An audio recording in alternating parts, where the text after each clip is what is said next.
ប្អូនស្រីជនជាតិនេប៉ាល់ធ្វើការជាមួយខ្ញុំនឹងអាសាណាជាពិសេសការរស់នៅជាប្រចាំថ្ងៃមួយពួកខ្ញុំនឹងគឺចូលចិត្តលក្ខណៈថារៀបចំផ្ទះសម្អាតជាពិសេសហ្នឹងគឺចូលចិត្តធ្វើម្ហូបបាននិយាយពីម្ហូបរបស់គាត់វិញណាគឺភាគច្រើនតាមតែខ្ញុំនៅជាមួយញ៉ាំផ្លែឈើច្រើនហើយបន្លែ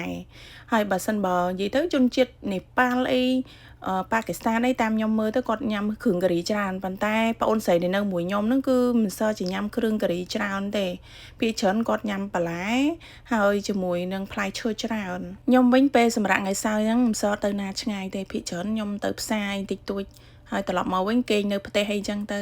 ហើយប្អូនស្រីនៅជាមួយនឹងក៏គាត់ពេលច្រើនគាត់អត់សូវទៅណាដែរនៅជុំគ្នាដល់ពេលថ្ងៃនេះគឺគាត់ឆ្លៀតធ្វើនំប្រភេទនេះហើយបើនិយាយនំប្រភេទនេះគេប្រាប់ឈ្មោះនឹងប្រហែលដងទេប៉ុន្តែខ្ញុំនៅតែអត់ចាំបើនិយាយពីរបៀបធ្វើរបស់គាត់វិញគឺរៀងលឿនដែរហើយកញ្ចប់ហ្នឹងលក្ខណៈថា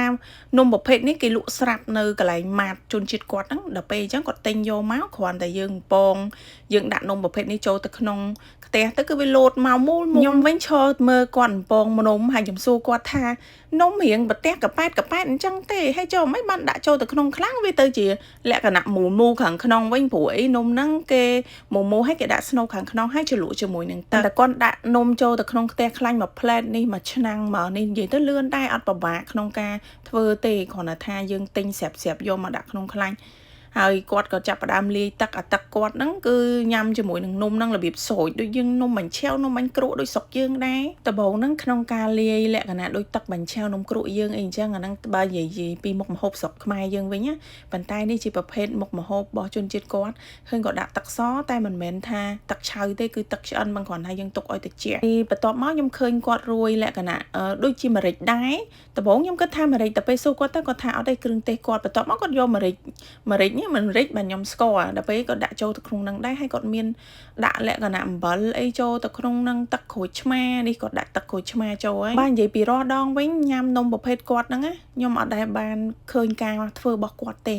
ខ្ញុំមិនដឹងថាទឹកដែលគាត់ឲ្យខ្ញុំជ្រលក់នំហ្នឹងធ្វើមិនទេដល់ពេលថ្ងៃនេះមានណាឃើញផ្ទាល់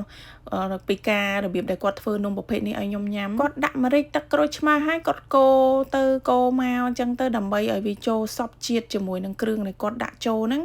គាត់កូរសពហើយគាត់ភ្លក់សំជាមួយរសជាតិស្រុកគាត់ហ្នឹងហើយបន្ទាប់មកគាត់ថែមគ្រឿងអីទៅតាមចំណង់ចំណូលចិត្តឬមួយក៏រសជាតិគាត់គិតថាឆ្ងាញ់អី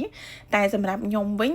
គឺឆ្ងាញ់មិនឆ្ងាញ់គឺមិនសូវដឹងដែរព្រោះដោយសារតែពេលយើងជ្រលក់មួយទឹកហ្នឹងរសជាតិរៀងសាបអញ្ចឹងយើងអត់ដឹងថារសជាតិប្រភេទហ្នឹងរៀងឆ្ងាញ់ឬមួយក៏មិនគ្រាន់ថាមុខម្ហូបជនជាតិផ្សេងគ្នាអញ្ចឹងការដែលគាត់លាយគ្រឿងរីអីឬមួយក៏រសជាតិអីរៀងដូចថារសជាតិរបស់ស្រុកគាត់អីអញ្ចឹងនំប្រភេទនេះគេមានស្នូលលក្ខណៈដូចជាលក្ខណៈសណ្ដែកហើយយើងញ៉ាំជាមួយ